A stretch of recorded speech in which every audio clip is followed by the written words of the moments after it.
Have you ever wondered whether the brilliant angel called Lucifer and the shadowy tempter named Satan are actually the same being? Or whether that assumption has hidden an even deeper story for 2,000 years? Stay with me, because in the next few minutes we'll peel back layers of language, history, and theology to reveal a startling biblical detail almost no one notices. The word Lucifer never appears in the original Hebrew Bible at all. That fact alone could flip everything you think you know about the devil. Ready? Let's open the scroll.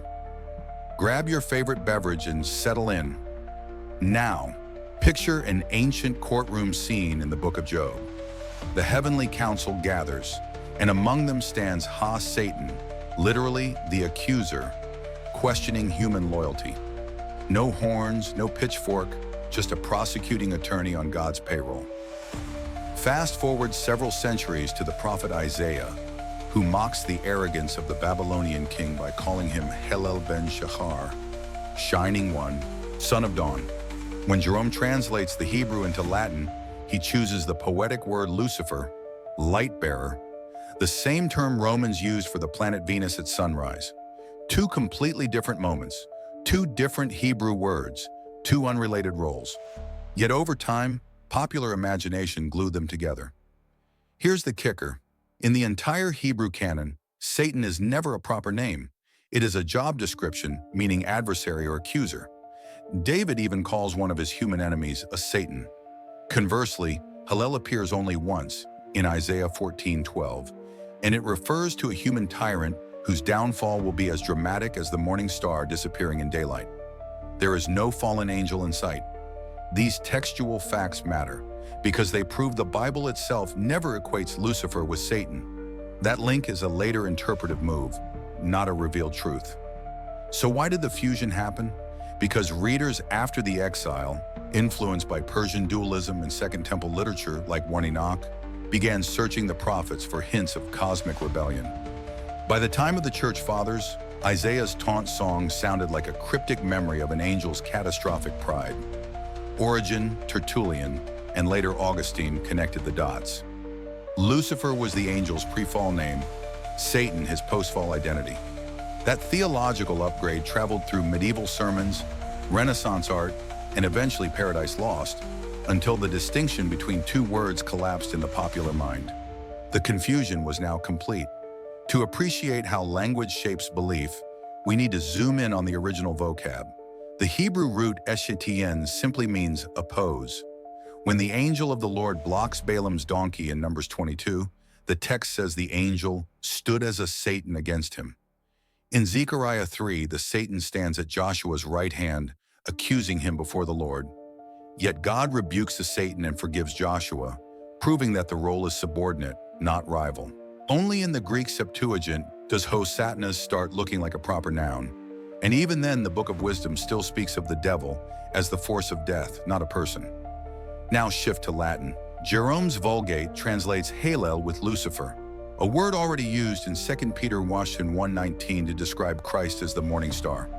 That means the same Latin Bible calls Jesus and the Babylonian king by the identical celestial nickname. Context decides whether Lucifer is a hero or a villain. Medieval readers, however, tended to harmonize everything into a single cosmic drama, so the negative connotation stuck to the term. Here's a detail that rarely gets airtime.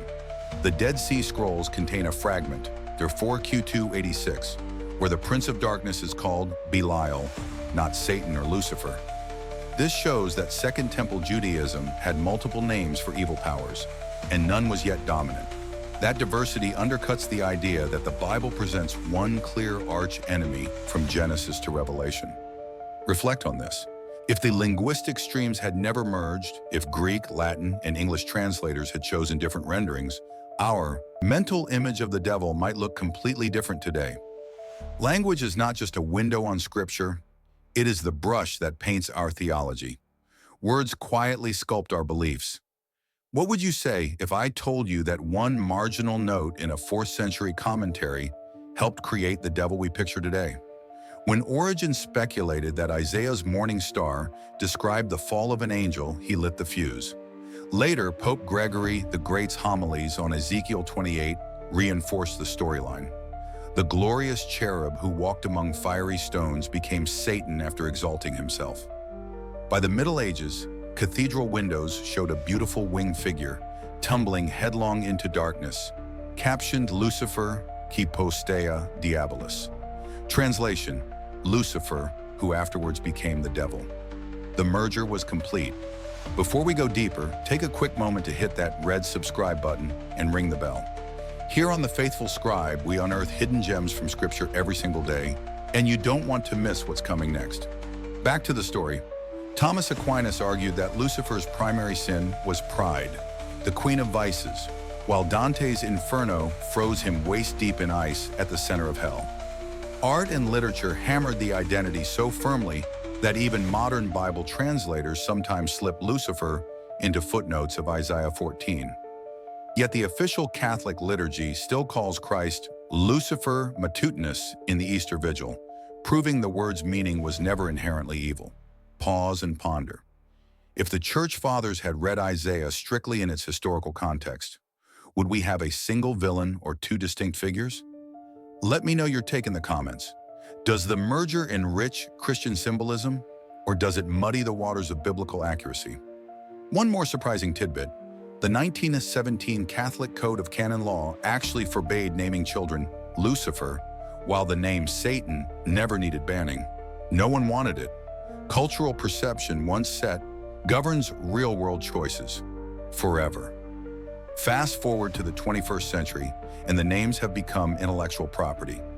The TV show Lucifer portrays the character as a suave nightclub owner seeking redemption, while horror films reserve Satan for ultimate evil. Comic books sometimes split them into rival brothers, echoing ancient Gnostic myths where Lucifer represents enlightenment and Satan represents brute chaos. This pop culture divorce ironically resurrects the pre-Christian separation we uncovered earlier. But here's the twist you might not expect. Contemporary Satanists, think Anton LaVey's Church of Satan, rarely invoke the name Lucifer in rituals, preferring the Hebrew-derived Satan to emphasize opposition rather than illumination. Meanwhile, some modern occult groups celebrate Lucifer as the archetype of rebellious intellect, not malice. The divergence is alive and well. Scholars have noticed the trend. In 2022, a peer-reviewed article in the Journal of Religion and Popular Culture argued that Lucifer now functions as a symbol of individual autonomy, while Satan still connotes systemic evil. Language continues to evolve, and theology with it. Consider this. If the average person on the street hears Lucifer, they might picture Tom Ellis in a designer suit. If they hear Satan, they envision a red-skinned monster with goat horns. Which image feels more threatening to you, and why? Drop your answer below. Your insight might make it into a future episode. Another curveball. In 2015, the Vatican Observatory named a new star HD 731 Lucifer in its internal database for calibration purposes, then had to clarify that it was purely technical, not theological. The internet erupted anyway. Headlines prove that the word still sparks visceral reactions, even among people who don't read Isaiah. All of this cultural churn shows that the Lucifer-Satan debate isn't dusty scholarship. It's a living conversation shaping entertainment, language, and personal identity right now. You might ask, does separating Lucifer from Satan really affect my faith walk? The answer could reshape your reading of the entire biblical narrative. When we treat Lucifer and Satan as interchangeable, we flatten the Bible's rich portrayal of evil into a single caricature. But Scripture paints a spectrum: the tempter in Eden, the accuser in Job, the fallen king of Babylon, the dragon of Revelation. Recognizing their differences helps us diagnose the many faces of temptation: pride, accusation, oppression, deception. Instead of blaming a one-size-fits-all boogeyman, consider spiritual warfare. If Satan is primarily an accuser, then the antidote is divine justification. As Paul writes in Romans 8:33, who will bring any charge against God's elect? If Lucifer represents prideful self-exaltation, then humility is the weapon. Distinct names point to distinct strategies. That nuance empowers believers to confront specific sins rather than fear a vague force of darkness. There's also an ethical payoff. Demonizing the label Lucifer while ignoring its original neutral meaning can lead us to stigmatize anything associated with light, knowledge, or questioning authority. Conversely, understanding that the Bible uses morning star for both a tyrant and for Christ reminds us that context and motive define morality, not mere titles. Here's a final reflection question. Which aspect of evil feels most pressing in your life right now? Accusation, pride, or deception? And what biblical truth counters it? Share your thoughts. Your journey might encourage someone else. Theological precision isn't academic nitpicking, it's spiritual clarity. By distinguishing Lucifer from Satan, we honor the text, we sharpen our defenses, and we deepen our appreciation for the multifaceted victory of Christ. And that, faithful friends, is why this conversation matters beyond dictionaries or trivia. It speaks to the way we live, worship, and witness every single day. We began with a daring question. Are Lucifer and Satan really the same?